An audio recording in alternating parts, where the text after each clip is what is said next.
हाणे असां इहो सुवालु हल कंदासीं मिसाल ॾियण लाइ थिए सरगर्मी में। हिकु भाङे 2000 रुपया ब्रैकेट 2 भाङे 3 वाधू 1 भाङे 4 ब्रैकेट क्लोज बराबर आहे 1 भाङे 2 2 भाङे 3 ए वाधू 1 भाङे 2000 रुपया 1 भाङे 4। सही आहे। इन असां लिखंदासीं हाणे पंहिंजे बुक ते लिखी पोइ हल था कयूं। ॾिसूं था बराबरि आहे या न। बारमास रूल अप्लाई कंदासीं। सही आहे।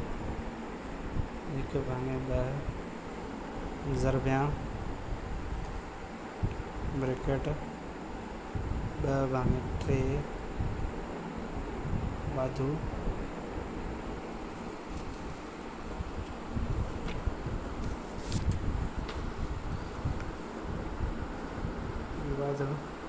1 भाङे 2000 रुपया 2 भाङे 3 वाधू 1 भाङे 4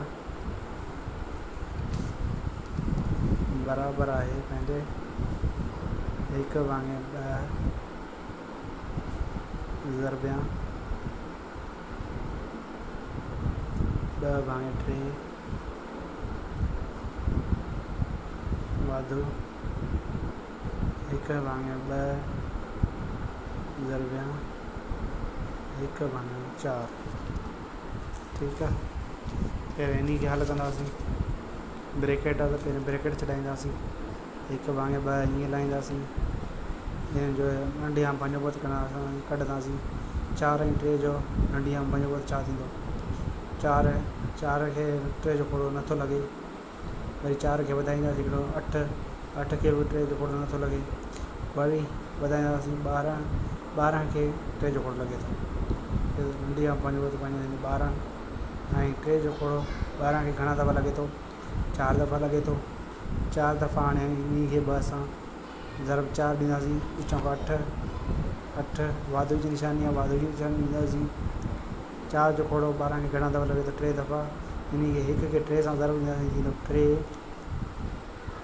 वरी हिते बराबरि जी निशानी आहे। बराबरि जी निशानी ॾींदासीं। ज़रब में ईअं आहे त ज़रब त कंदासीं पर हीअ न आहे त कीअं ज़रब कंदासीं। कहिड़ो बि हेठों अदद मथे अदद खे लॻे। अॼु 2 जो खोड़ो 2 हिन 2 खे बि लॻे थो। मथे वारे 2 खे बि लॻे थो। त ईअं असां कट कंदासीं। कहिड़ो बि अदद खोड़ो हुजे जेको हेठें अदद खे बि लॻे 2 जो मथे अदद खे बि लॻे उन खे असां खोड़ो हणी मिनिमाइज़ कंदासीं, घटि कंदासीं। या असां चई सघूं था त लीस्ट फॉर्म मुख़्तसिर नमूनो लिखंदासीं। सही आहे। कहिड़ो बि खोड़ो हुजे कट कंदासीं। कहिड़ो बि हेठियों अदद कहिड़ो बि मथे अदद खे अहिड़ो खोड़ो हुजे हेठें अदद खे बि लॻे मथे अदद खे बि लॻे उहो खोड़ो हणी असां मुख़्तसिर नमूने या लीस्ट फॉर्म में लिखंदासीं। सही आहे। हिते असांखे 2 जो खोड़ो हिन खे बि 1 दफ़ा हिन खे बि 1 दफ़ा पोइ ॾिसंदासीं कहिड़ो बि खोड़ो नथो लॻे। हिन खे बि नथो लॻे हिन खे बि नथो लॻे। हे पोइ ज़रब कंदासीं। मथे वारे खे मथे वारे सां हेठे वारे खे हेठे वारे सां। सही आहे। हीअं ज़रब कंदासीं। 1 खां 1 अहिड़ो ट्रिक 3 वरी वाधू जी निशानी आहे। 1 खां 1 विचों खां 8। हाणे वरी इन्हनि जो जमा कंदासीं। घणा था थियनि? 1 भाङे 2 ज़रबिया 11 भाङे 12। सही आहे। कौन सा लॻे? ये थींदो 1 11 11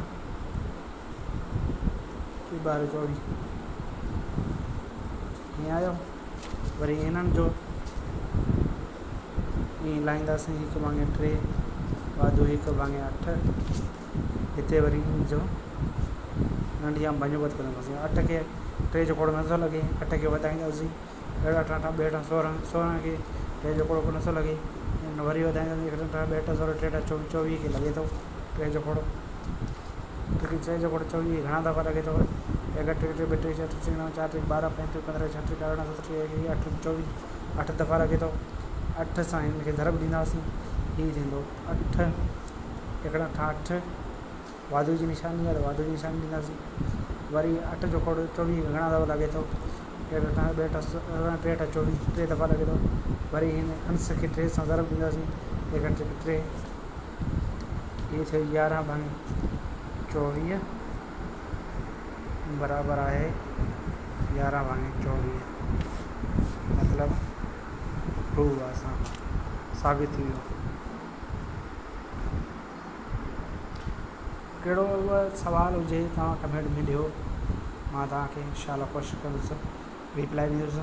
जेकॾहिं न थियो तव्हांखे उन जो वीडियो ठाहे तव्हांखे सम्झाए ज़रूरु ॾींदुसि। सही आहे।